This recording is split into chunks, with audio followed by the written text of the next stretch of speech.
Italian Wine Podcast. Chin Chin with Italian wine people.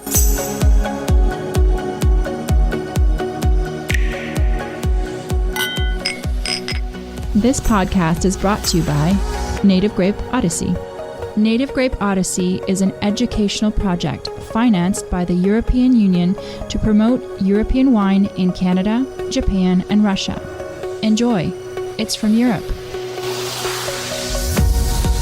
Hello, this is the Italian Wine Podcast with me, Monty Waldin. My guest today is Francesco Marchio. Francesco is the managing director of a company called Vino Veritas, or Vino Veritas, Asia Limited, and this is based in Hong Kong. Hi Monty, hello everyone. Okay, Francesco, let's start. Where are you from in Italy and how did you end up in Hong Kong? Yes, so I'm from Torino, from Piemonte, and I ended up in Hong Kong because my career as a sommelier brought me to UK. So I was in the UK doing my job as a somm in 2 Michelin-star restaurants. In which area? In Oxfordshire. Oh, really? Yeah, in Le Manoir-Cassaison. So it was a very, great restaurant where drink a lot of French wine, try to sell some Italian wine, but it was tough. And after... So when were you there at the Manoir? Roughly what period of time? That was about 2009. 2009, yeah, around 2009, yeah. And then I stayed 1 year. But when I was there was all my life changed, and I met my mentor, now friend, Michael Palij, Master of Wine. He was my teacher for WSET, and at some point he asked me, do you want to come and work with me? And we're looking for a person to look after London, the trade market. So I moved to London and then started to work with him. Of course, before doing that, I test all his wine because he imports Italian wines to the UK. The wine was absolutely beautiful. So I'm your man. Let's move to London. And so from London, yeah. How did you end up in Hong Kong? So one day he called me and said, what are you doing next week? So I have some meeting. Honestly, I thought he was checking me out. And then he said, no, because you need to cancel your meeting, postpone. And so what's happening? We're going to Hong Kong. So what do you mean we're going to Hong Kong? Oh, don't worry, we'll talk on the plane. Okay, fair enough. So I called my mom, said, Mom, it's little things, I'm going to Hong Kong. Oh, you're going, what? In Japan? So no, it's actually not Japan. And so we took the plane, we're in Hong Kong, said, Michael, stop it, why we're here. So he told me this is project going on in Hong Kong. So we want to open a company there. We're looking for a person to go there and manage. I love the city. And I said, yes, so I moved to Hong Kong, that was 2012. 2012? Yeah, so we are 6 years ago already, yeah, almost 7. So, do you have family as well with you, or was it just you? No, it was just me, and there I met my wife, that's she also Italian, and now I have a family. I have a little baby girl, 3 months old, and we are very happy.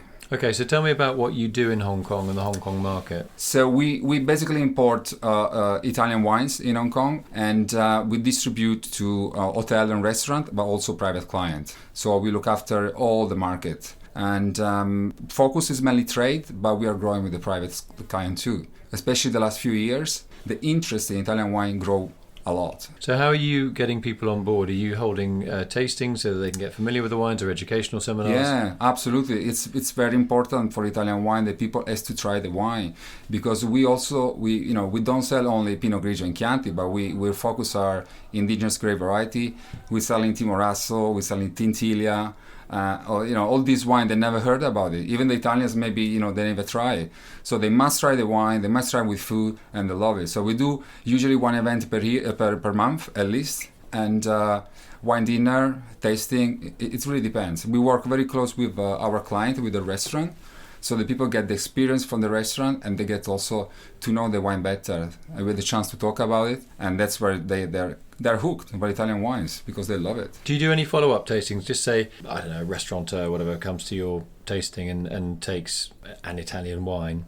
Yeah. Sticks it in the restaurant and it does quite well. Is that person going to come back and say, actually, I'd like more knowledge? Or does it say, you know what, it's selling, I don't really care? No. Actually, they're coming back, and they might not remember the grape variety or what they drank, but they might say to you, the second wine that we had, the first wine that we had, I want to know more. And that's our goal, to get on board, and then step by step they're going to discover Italian wines. And honestly, what's happening in Hong Kong in the last couple of years is great because the Italian wine sales are growing because the people are growing the interest in Italian wine. So we are working all the importers and sommelier together to create the Italian wine revolution. That's what we are trying to do there. Okay. And I also have to thank you here. My friend JC is doing a lot for that, and Marino from Bombana. It's a great team we're putting together. Okay, so in terms of the educational side, how deep do you go if you show a wine, just say, I don't know, a Fiano di Avellino, for example? Do you do like a little seminar on that, or is it just very brief? I think it's very brief because Hong Kong is a very fast city, so the people they come for dinner or they're tasting the wine, they don't want to spend much time on that. They really want to start to know. They need to know the basic things. So it's from South Italy.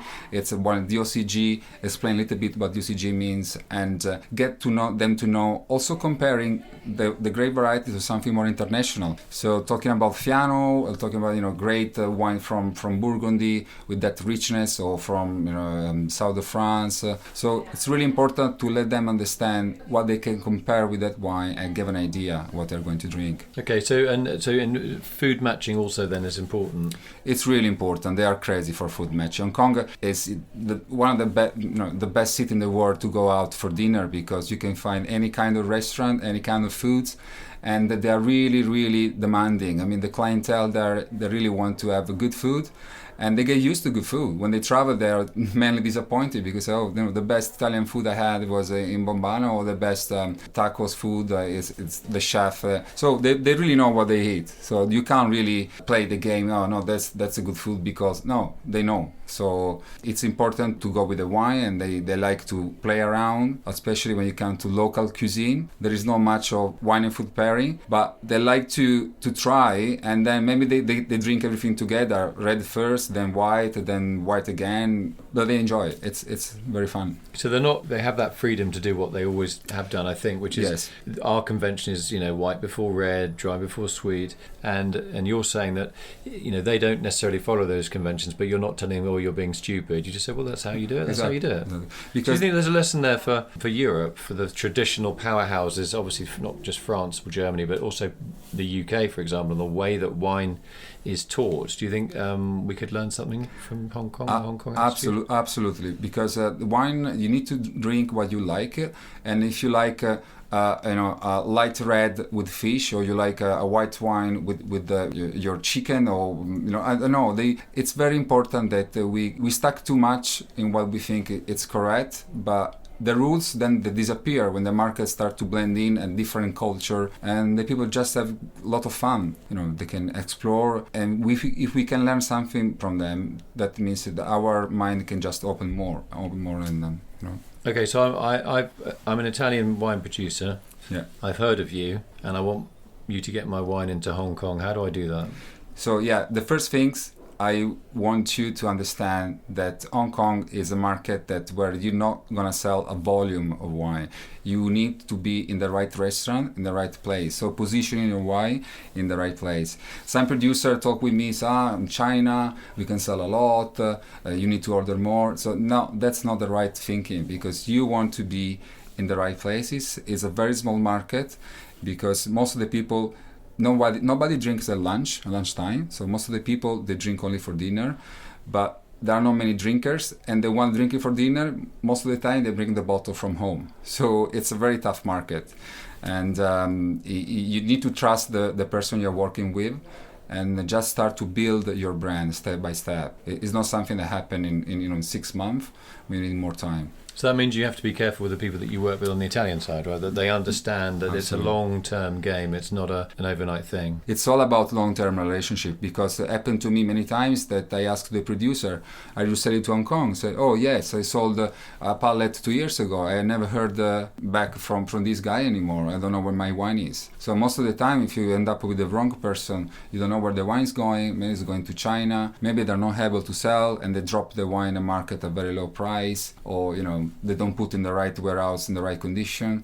So there are many factors that go to play around when you're selling wine in Asia generally.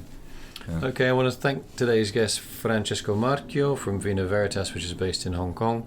Some very good tips there if you're an Italian wine producer about how to approach that market And the message that I've got is understand it and be really patient. Thank you. Yes, absolutely. Thank you so much, Monty. Thanks for coming in. Thank you. This podcast has been brought to you by Native Grape Odyssey, discovering the true essence of high-quality wine from Europe. Find out more on nativegrapeodyssey.eu. Enjoy. It's from Europe. Follow Italian Wine Podcast on Facebook and Instagram.